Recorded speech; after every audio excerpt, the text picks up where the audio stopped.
राधे राधे बेटा। अभी मैंने आपको पीछे एकलवादी संप्रभुता का सिद्धांत बताया था। अब एकलवादी जो थे उसमें सिर्फ एक ही क्लियर बात थी कि ये एक किसी संस्था, किसी संगठन, समिति, समुदाय इसको अपनी सत्ता देने के लिए या संप्रभुता देने के लिए रेडी थे। यानी कि वो कोई एक, ये कार्यपालिका है, संसद है, ये संगठन ही तो है, तो किसी भी एक के हिस्से पर पावर होनी चाहिए। तो जो एकलवादी थे वो ये चाहते थे कि किसी भी एक संस्था को मिले, लेकिन बहुलवादी क्या चाहते हैं? वो चाहते हैं जो सत्ता है वो किसी एक के पास नहीं बल्कि शक्तियों का बंटवारा हो जाए। क्योंकि उसका कारण क्या था? जैसे पिता, माँ, पुत्र, पुत्री और भी संतानें, तो जैसे कि वो कहते हैं कि ये हमारा एक परिवार है। अब परिवार में ये भी सदस्य है, ये भी सदस्य है।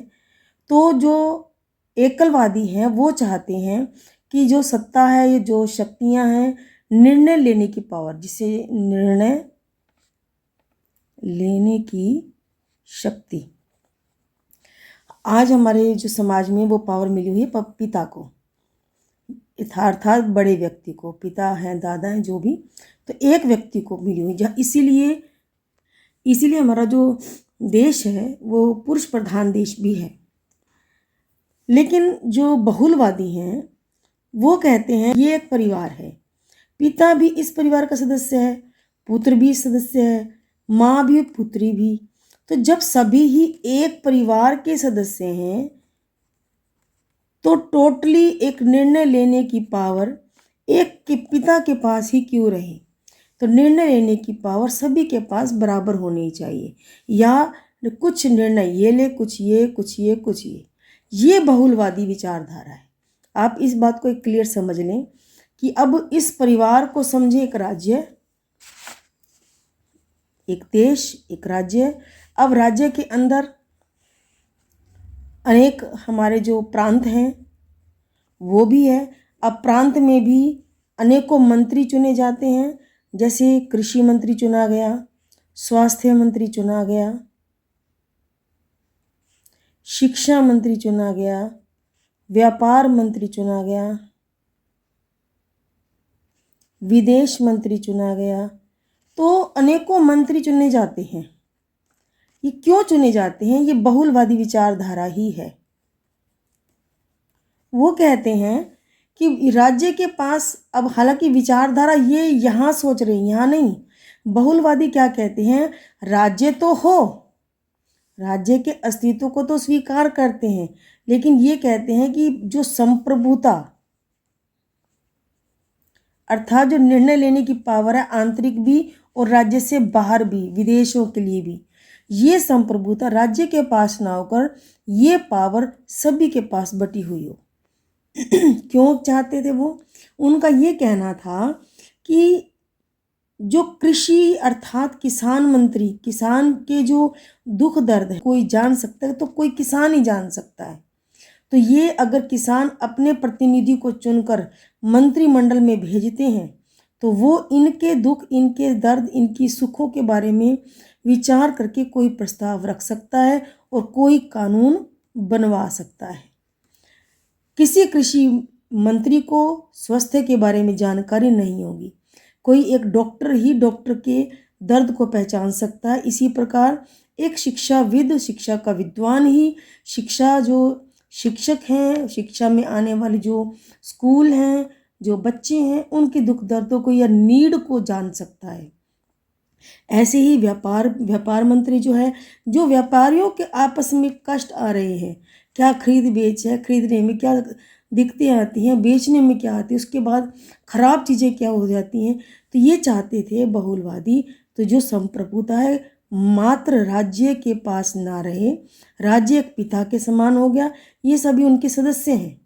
तो बहुलवादी चाहते हैं कि जब ये पूरा एक परिवार है और ये उसके सभी सदस्य हैं तो संप्रभुता, जो निर्णय लेने की पावर है, मात्र इसके पास ना रहकर सभी के पास बटी हुई हो।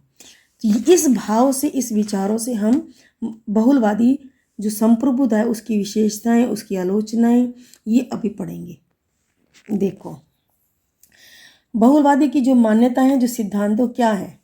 देखो, पहला, राज्य समाज का एक अंग है। अब जो समाज है वो अनेक समुदायों में से है, यानी जो समाज के अन्य समाज में होते क्या हैं, अनेक समुदाय होते हैं। ठीक है। अब उन समुदायों में से एक समुदाय राज्य है। तो समाज में क्या हुआ, समाज बड़ा हो गया, राज्य छोटा हो गया। क्योंकि जब राज्य इसका अंग है, राज्य एक अंग है इस पूरे समाज का, तो समाज का एक अंग है, वो क्या है, ये बहुलवादी राज्य को एक समुदाय के रूप में मानते हैं। तो जब वो उसका एक अंग है तो समाज बड़ा है, राज्य छोटा है। एक मान्यता, एक विश्वास इनका ये है।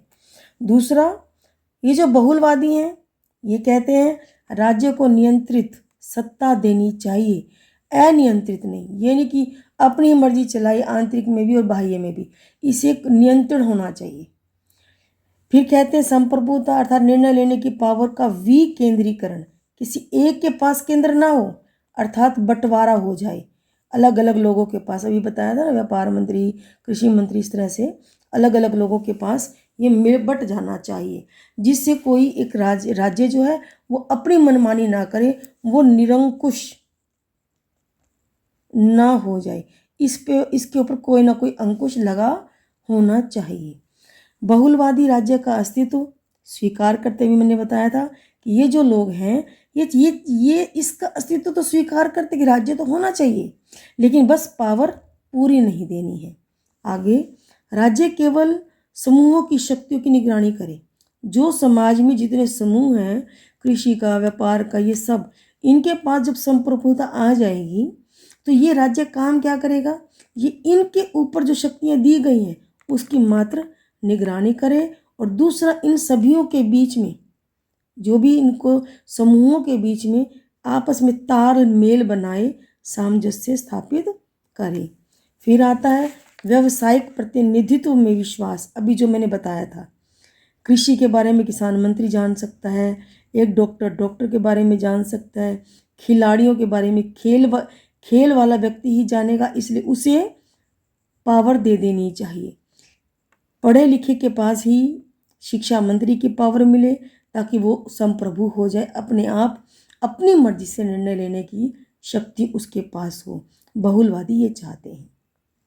7वां पॉइंट, कानून से ऊपर राज्य नहीं।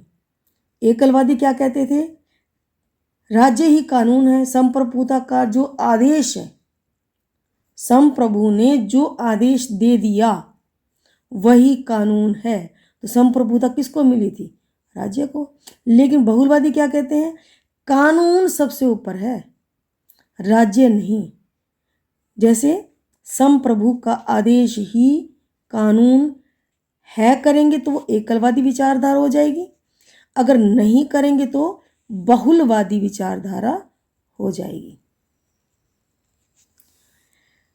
राज्य कानून की संतान भी है और जनक भी, ये बहुलवादी मानते, क्योंकि कारण क्या है, जो राज्य है वो कानून बनाता है, तो पिता हो गया कानून का, लेकिन वो कानून का पालन भी करेगा तो वो संतान भी हो गया। जब कानून का निर्माण करता है तो वो जनक हो जाता है, लेकिन वो कानून को जब पालन करता है तो वो संतान भी हो जाता है। इसलिए बहुलवादियों का विचार है कि जो राज्य है वो कानून का पिता भी है और उसका संतान भी है। 8वां, अन्य समुदायों को भी कानून बनाने की स्वतंत्रता होनी चाहिए। सारी बात बता रहे हैं कि बहुलवादियों की जब सत्ता बढ़ जाएगी, संप्रभुता बढ़ जाएगी, तो वो कानून बनाने की उसको आज़ादी भी मिली। जैसे समाज में राज्य भी जो है वो अन्य समुदायों के समान है, तो जब सभी समुदायों को कानून बनाने का अधिकार मिलेगा, उसको सबको मिलना चाहिए। जैसे डॉक्टर है, व्यापारी हैं, शिक्षक हैं, कृषि हैं, ये सभी लोग अपने ही चुने लोग भेजें, उनको मंत्री बनाया जाए और वो अपनी मर्जी से इनसे संबंधित कोई भी निर्णय लेने के लिए स्वतंत्र हों। ये बहुलवादी लोगों की विचारधारा है। ठीक है। अब देखते हैं एकलवादी और बहुलवादी के जो विचार आए हैं हमारे सामने, उनमें अंतर क्या है? हुआ क्या था, जब पहला विश्व युद्ध जब हुआ वो सन 1914 से 1918 के बीच में हुआ है, ठीक है। उससे पहले एकलवादी विचारधारा थी, वो किसी एक ही शक्ति को, कार्यपालिका, संसद और जनता, किसी एक ही संगठन को शक्ति देने के पावर में, शक्ति देने के पक्ष में थी। लेकिन जब वो एक को देने लगे, अर्थात राज्य के पास संप्रभुता आ गई, तो राज्य बाहरी क्षेत्र में, विदेशों के क्षेत्र में अपने खुले स्वतंत्र निर्णय लेने लगा। स्वतंत्र निर्णय लेने से दूसरे राज्य जो थे उनके बीच में इनकी आपस में झगड़े होने आरंभ हुए, तो विश्व युद्ध की कगार पर आ गए। एक राज्य ने दूसरे राज्य का नहीं माना तो इन दोनों में युद्ध हुआ। फिर इस राज्य के दोस्त कुछ राज्य बने, उन्होंने इसके विरोध में युद्ध किया, और दूसरे राज्य के जो पक्ष में राज्य आए उन्होंने युद्ध किया, तो विश्व युद्ध छिड़ गया। तब इनके विचार दूसरे ने बदल दिए कि नहीं, अगर राज्य के पास पूरी पावर आ जाएगी तो वो अपनी मनमानी करेगा, इस तरह से तो ये विश्व शांति में खतरा हो जाएगा। इसलिए बहुलवादी विचारधारा सामने आई। और दूसरा युद्ध हुआ था 1939 और से लेकर 1945। तो इसीलिए इस विचारधारा को आधुनिक सिद्धांत कहते हैं। ये प्राचीन है, एकलवादी जो है विचारधारा वो प्राचीन है, और बहुलवादी जो है वो आधुनिक सिद्धांत है। देखो, सत्ता किसी एक व्यक्ति, एक संगठन, एक संस्था के हाथ में हो, ये एकलवादी मानते हैं। ये क्या कहते हैं, सत्ता का बंटवारा अनेकों के पास, अनेक समुदाय हों, अनेक समाज संगठन हों, अनेक समूह हों, उनके हाथ में होनी चाहिए। ये जो थी एकलवादी विचारधारा पहले विश्व युद्ध से पहले थी, और ये उसके बाद में आई है। ये अनियंत्रित, राज्य के पास पूरी की पूरी पावर थी, कोई नियंत्रण नहीं था। मैंने नहीं, कोई अंकुश, कोई नियंत्रण नहीं था। लेकिन ये बहुलवादी क्या कहते हैं, राज्य के पास जो पावर है वो नियंत्रित होनी चाहिए। अद्वैतवादी यानी कि दो के पास नहीं है, पावर केवल एक के पास है।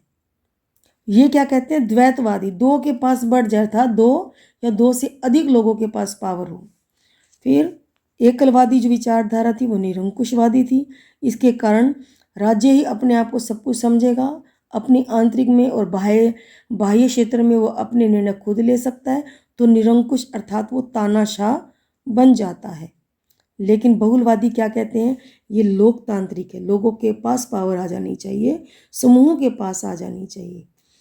ये मानते हैं कानून से ऊपर है राज्य, और बहुलवादी क्या कहते हैं, कानून से ऊपर राज्य नहीं है, ये कानून को सबसे ऊपर मानते हैं। समझ आ गया, ये इन दोनों का अंतर है।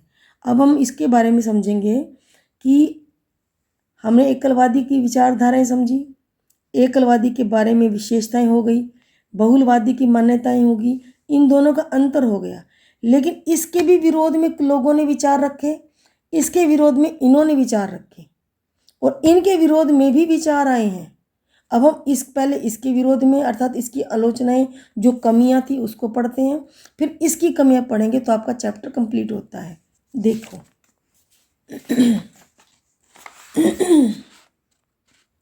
ये है हमारी आलोचना किसकी, एकलवादी संप्रभुता की। इसमें क्या है, पहला पॉइंट, समाज की स्थिति के आधार पर। अब हम यहाँ पहले एक चीज़ को समझ लें, एकलवादी क्या कहते हैं, एक संगठन के पास सारी पावर हो, जब एक का ही कानून चलेगा, एक अपने निरंकुश रूप से ऑर्डर दे देगा। लेकिन अगर समाज की दृष्टि से देखें तो ये एकलवादी एक को पावर दे दें तो आम जो लोग हैं उनका तो नुकसान हो जाएगा। कैसे, देखो, क्योंकि एक जो व्यक्ति है वो सामाजिक प्राणी है। अब समाज में रहते हुए हर एक चीज़ की पूर्ति स्वयं तो कर नहीं सकता। अब ये आर्थिक प्राणी भी तो है। क्या एक सामाजिक प्राणी समाज के अंदर आने वाले कपड़ा है, खाना है, घर है, अनेकों चीज़ों को अकेला कैसे पूर्ति करेगा। इसी प्रकार आर्थिक स्थिति में भी, क्योंकि व्यक्ति जो आर्थिक प्राणी भी तो है, उसे धन की भी तो ज़रूरत है। इसी प्रकार व्यक्ति जो है वो धार्मिक प्राणी भी है, क्योंकि धर्म से संबंधित उसे दुख दर्द के से संबंधित उसे मंदिर में, चर्च में, यहाँ भी तो जाना जाएगा। तो इसकी कमी, इसकी आवश्यकताओं की पूर्ति कौन करेगा? धार्मिक। इनकी आवश्यकताओं की पूर्ति व्यापारी लोग करेंगे और कंपनीज करेंगी। सामाजिक में उसे लोगों की सहायता चाहिए, दुख में, सुख में, स्वास्थ्य में, हर किसी में। तो अपनी आवश्यकताएं वो खुद तो पूरी कर नहीं सकता, उसे दूसरों की सहायता लेनी पड़ती है। इसीलिए सत्ता केवल एक के पास उचित नहीं है। हम बार बार इसमें एकल में कहेंगे, क्योंकि ये कहते हैं सत्ता एक के पास हो। अगर हम आलोचना कर रहे हैं तो हम इस आधार पर करेंगे कि सत्ता जो है एक के पास न होकर अनेकों के पास होनी चाहिए, इसकी आलोचना हो जाएगी। बहुलवादी में हम बार बार कहेंगे कि ये कहते हैं कि सबके पास सत्ता हो, तो हम उसका उल्टा बोलेंगे, तब उसकी आलोचना हो जाएगी। देखो अब ऐतिहासिक दृष्टिकोण, इतिहास में भी तो पीछे मैंने बताया था बोंदा जी ने क्या कहा था। बोंदा जी ने राज्य को पूरी सत्ता दे दी थी कि संप्रभु है वो, लेकिन बाद में आते आते उन्होंने क्या किया, अपने ही विचार बदल दिए कि सेना हो, अगर उस रास्ते से क्रॉस करती है, या दूतावास हो, वो दूतावास वहाँ बैठे होंगे, उनके ऊपर ये पावर नहीं लग सकती। दूसरा, एक और चीज़ बताई थी, प्राकृतिक दैवीय स्थिति आ जाए तो संप्रभुता पर प्रतिबंध लगेगा। जब एक इतिहास ही बता रहा है कि खुद ही इन्होंने उस पर प्रतिबंध लगाने की बात कही है, तो अपने आप से ये गलत हो गया। आगे देखो, व्यक्ति के विकास के आधार पर, अब सत्ता अगर एक के पास हो तो वो एक अपनी जो उसे ठीक लगेगा वो अपने निर्णय दे देगा। उसे आम जनता, क्योंकि एक व्यक्ति समाज में एक ही प्रकार के तो नहीं होते ना, व्यापारी भी होते हैं, धार्मिक भी लोग होते हैं, आर्थिक कमाई वाले लोग भी होते हैं, शांत स्वभाव के भी, क्रुद्ध स्वभाव के भी, अपने लक्ष्य को पाने वाले, कर्मशील भी, सन्यासी भी। अगर एक व्यक्ति को सत्ता दे दी गई तो वो सभी के बारे में कैसे सोच सकता है? तो व्यक्ति का सर्वांगीण विकास नहीं हो सकता। इसलिए उसे इन सामाजिक, धार्मिक, राजनीतिक, आर्थिक, शैक्षिक, इन सभी में विकास चाहिए। तो उसके आधार पर एक के पास सत्ता नहीं होनी चाहिए। लोकतंत्र के आधार पर देखो, अब जब संघीय प्रणाली हमारे देश में है, जैसे सत्ता में हमारी केंद्र सरकार भी आती है, राज्य अर्थात प्रांत सरकार भी आती है हरियाणा जैसे, और स्थानीय सरकार अर्थात जैसे कि पंचायत। यहाँ लिखा मैंने, केंद्र में दिल्ली, राज्य में जो हरियाणा, उत्तर प्रदेश, कर्नाटक, कर्नाटक, तमिलनाडु वगैरह, स्थानीय में पंचायत जो सत्ता है। जब यहाँ लोकतंत्र में जब सत्ता इन बटी हुई है तो फिर किसी के एक हाथ में सत्ता देना उचित नहीं। अब कानून के आधार पर देखेंगे, कानून किसी एक व्यक्ति ने नहीं बनाया है। जब एक व्यक्ति ने बनाया ही नहीं, हम कह रहे हैं कि बनाया, मगर ध्यान से अगर देखें तो कुछ एक नियम ऐसे थे जो सदा से चले आ रहे थे और लोग इनको मानते आ रहे थे, किसी पुस्तक में लिखे बिना मान रहे थे, रीति रिवाजों के आधार पर, परंपराओं के आधार पर, धर्म के आधार पर। तो ये जो चीज चल रही थी उन्हें बस पुस्तक में लिख दिया गया, वो कानून बन गया, लेकिन वो नियम तो पहले से चले आ रहे थे। तो कानून किसी व्यक्ति ने नहीं बनाया, ये लोगों ने माना है पहले और किताब में बाद में लिखा है। तो फिर ये कानून, सारी शक्तियाँ एक के हाथ में क्यों देनी चाहिए? ये एकलवाद की आलोचना है। अब बहुलवाद की आलोचना पढ़ेंगे। देखो, पहला पॉइंट इसमें आता है, संप्रभुता का विभाजन उचित नहीं। अब इसको कैसे करेंगे समझेंगे। सबसे पहले तो इसकी आलोचना करते समय ध्यान रख लेंगे कि अब ये सत्ता क्या कह रहे हैं, सत्ता का बंटवारा हो जाना चाहिए। किसमें? अनेक समूहों में।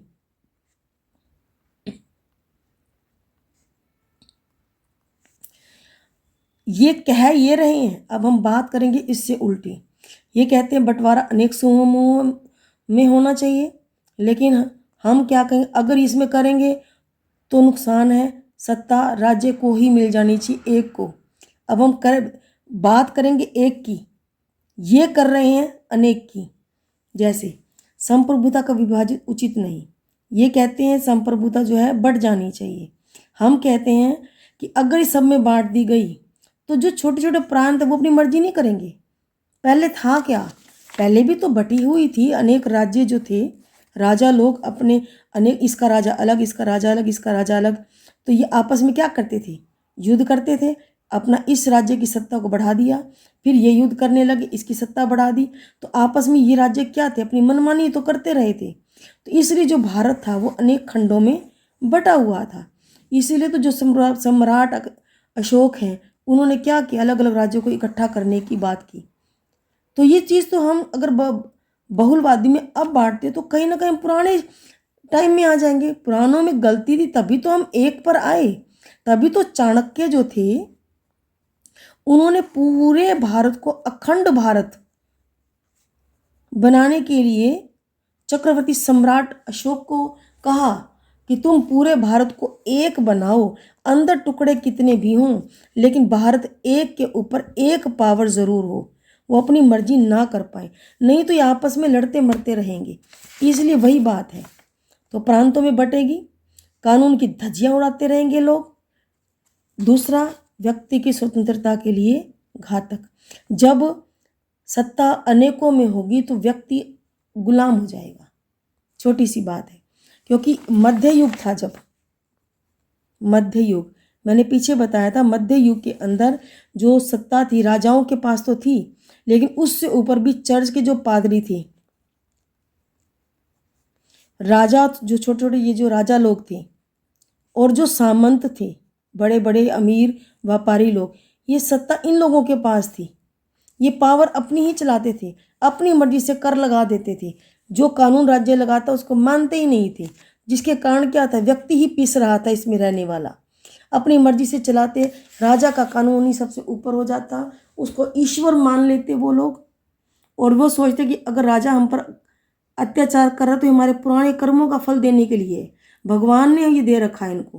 और ये चर्च के पादरी भी कहते थे कि यही तुम्हें अगर दुख मिल रहा है तो ये तुम्हारे ही कर्मों का फल है। तुम्हें अगर अच्छा मिल रहा है तो तुम्हारे कर्मों का फल है, हमें तो परमात्मा ने राजा बनाकर भेजा है। इसलिए व्यक्ति की स्वतंत्रता घातक है। राज्य की एकता अखंडता को खतरा भी बताया। अगर टुकड़ों में बट जाएगी तो राज्य अखंड नहीं रहेगा, वो टुकड़ों में बट जाएगा, खंड खंड हो जाएगा। इसलिए शक्ति का बंटवारा नहीं होना चाहिए। बहुलवादी विचारधारा में आपसी विरोध। अब जो ये विचारधारा के लोग हैं वो अजीब बात करते हैं, जिससे मैंने अभी पॉइंट बताया था। ये देखो क्या कहते हैं, एक तरफ तो कहते हैं राज्य का अस्तित्व भी स्वीकार करते हैं कि राज्य होना तो चाहिए। दूसरा क्या कहते हैं, वो केवल निगरानी करे। देखो, एक तरफ तो कहते हैं राज्य समुदायों में से एक समुदाय हो गया, दूसरी तरफ कहते हैं राजा श्रेष्ठ भी है। क्यों राज्य श्रेष्ठ है, क्योंकि वो क्या करेगा, वो निगरानी करेगा अनेक समुदायों की। एक तरफ तो सदस्य कह रहे हैं साधारण, दूसरी तरफ क्या कह रहे हैं, राज्य उन सदस्यों में से श्रेष्ठ है। तो ये विचार दो हैं, है दोनों के ही, इसी बहुलवादी के ही, लेकिन विचार तो दो हो गए ना, आपस में ही विरोध कर रहे हैं, तो ये भी उचित नहीं है। विभिन्न समुदायों पर राज्य का नियंत्रण, वही बात है, राज्य को जरूरी तो समझते हैं, ये कहते तो है मुखिया का होना जरूरी है, लेकिन फिर इधर से क्या कहते हैं, निर्णय लेने की शक्ति नियंत्रित हो, उसके पास पूरी पावर नहीं होनी चाहिए। जो गलत हो जाएगा, राज्य के पास पावर होनी चाहिए। अगला, विभिन्न समुदाय समान स्तर के नहीं। यहाँ बहुलवादी तो कहते हैं सब में बांट दो, इसमें औद्योगिक में भी बांट दो, सत्ता संप्रभुता, धार्मिक में भी, आर्थिक में भी, शैक्षिक में भी। लेकिन क्या ये विचार करने योग्य बात नहीं? क्या ये सब चीजें बराबर है? क्या ये राज्य के समान है? राज्य ऊपर नहीं लगते? क्योंकि खुद ही कहते हैं राज्य श्रेष्ठ है, राज्य निगरानी करे। अगर ये राज्य इन सब पर निगरानी करेगा तो कहीं ना कहीं ये इन समुदायों में से श्रेष्ठ हो गया ना। अब परिवार में देख लें, क्या पिता और पुत्र समान है? क्या पिता का अनुभव पिता पुत्र से ज़्यादा नहीं है? तो जब ये ज़्यादा है तो ये पावर होनी चाहिए ना। क्या सारी धातुएं एक जैसी हैं? क्या सोना और लोहा समान है? नहीं ना। अगर समान होता तो दोनों की कीमत बराबर होती, लेकिन इसकी कीमत क्यों ज़्यादा है? अगर श्रेष्ठ है तो इसको पावर ज़्यादा मिलनी चाहिए। इसी प्रकार क्या दिमाग और शरीर के सभी अंग एक समान है? नहीं ना। दिमाग अगर ना हो, शरीर के अंग कोई वैल्यू नहीं करते। माना शरीर का एक अंग है लेकिन सभी अंगों में से ये सबसे पावरफुल है। तो इसलिए इन आधारों पर कहते हैं कि बहुलवादी विचारधारा ठीक नहीं है, ये भी कहीं ना कहीं कमी लेते हैं। आधुनिक ज़रूर है, लेकिन आधुनिक आते आते हम जब पहले इस खंड में बटे हुए थे तभी हमने अखंड की बात की। अब बहुलवादी फिर से अखंड को खंड में करने जा रहे हैं। हम विकास करने की बजाय हम वापस लौटने की बात करते हैं बहुलवादी, इसलिए ये भी विचारधारा गलत है। आई थिंक आपको चीज़ समझ में आ गई होगी। राधे राधे।